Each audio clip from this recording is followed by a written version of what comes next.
I am the one and only Eagle Double T, and in this video, I'm going to be comparing the Nintendo GameCube to the Sega Dreamcast. So let's begin. Round 1, Controller. Now, when it comes to controller, Nintendo has the comfort, Dreamcast has the features. So let's start with the Dreamcast controller. It's fairly comfortable. I mean, I don't like how the trigger is so far down and the joystick is so far up. It kind of feels awkward at times. But it's a fairly good controller. The gamepad is great. The joystick is horrible. I mean, I actually prefer using the gamepad for 3D games over the joystick. The buttons are fine. Triggers are like a 360 triggers. I mean, they're great triggers. You have memory card slots up on the controller. These are VMUs, virtual memory units. You could plug them in to the top of your controller, and they'd act as a memory card with a screen. You could play mini games on them, or you could even take them to school, plug two VMUs together, and exchange data like that. So it was a very, very unique feature that I think other consoles should have taken advantage of after Sega died out.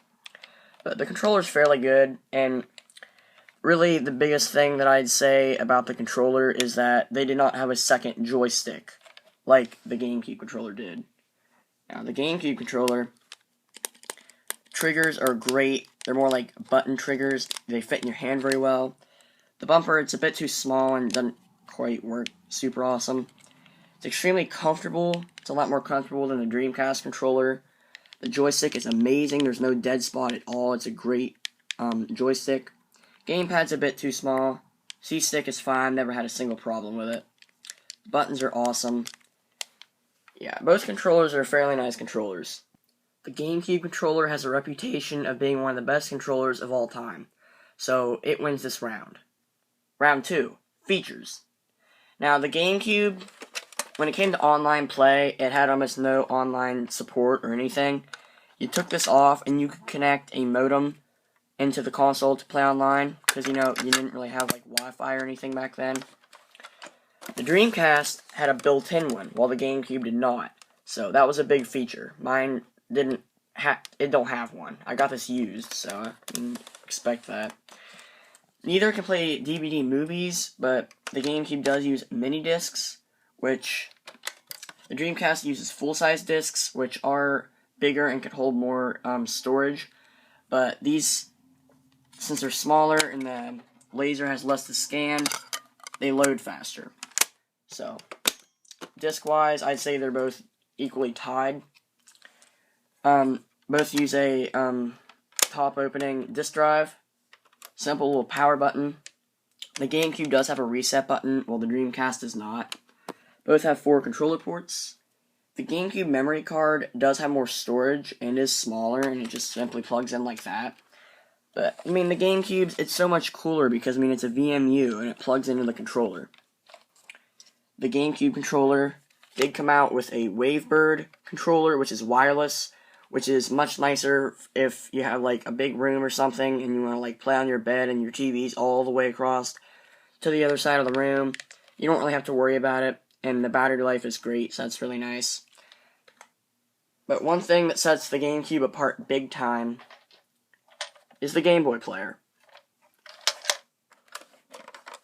Simply plug it in to the bottom of your console,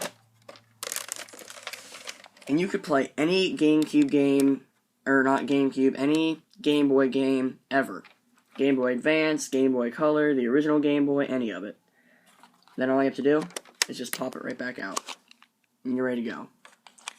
So, but the thing is about the Game Boy player is that you do have to have a disc that you put in that renders it as the Game Boy player, so it can play your Game Boy games. But both consoles have plenty of great features. The Dreamcast built-in modem and VMUs just barely overpower the GameCube's Game Boy player, so they win this round. Round 3, Graphics.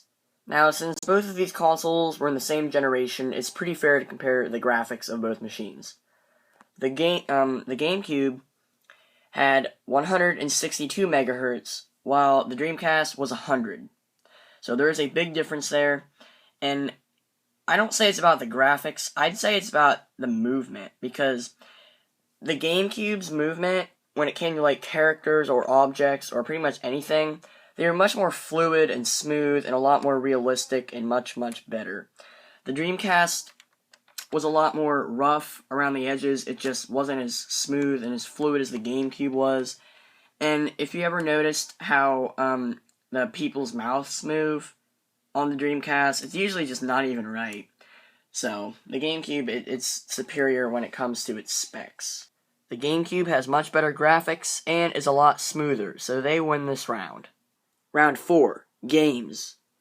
Now, both consoles have a fair amount of games, but I'm going to have to give it to the GameCube, because it has Metroid Prime and Metroid Prime 2, Super Mario Sunshine, Sonic Mega Collection, Call of Duty Finest Hour, Resident Evil 4, which originally was released only for the GameCube, but later came to other consoles, Medal of Honor Rising Sun, Wave Race Blue Storm, 007, and Top Gun Combat Zones, and a ton of other little games like that were great. The Dreamcast had Sonic Adventure 2, which were probably its best games, one of the best Sonic games of all time, I'd say. Tons of great sports games. The Dreamcast was a much, much better console if you wanted to play sports games, because it has a ton of great basketball and football ones. And Crazy Taxi, which is much better on the Dreamcast than the GameCube. So, yeah, the Dreamcast doesn't have as many games, and the graphics aren't as good, and they're a lot more glitchy, but the ones that it does have are really amazing. But the GameCube, it just has so many more games that are just so much better, such as Metroid Prime or Super Mario Sunshine. I'd have to give it to the GameCube. I'm gonna have to give the final round to the GameCube, and with a score of 3-1, the GameCube is superior to the Dreamcast. The Dreamcast is a wonderful console, definitely better than the PS3 or the Xbox, but the GameCube, I'd say, out of that whole generation, was the best. It has the best games, the best controller, so overall, the GameCube is superior to the Dreamcast. Don't forget to subscribe, like, and comment on what you think about this. I am the one and only Eagle Double T, signing off. Goodbye.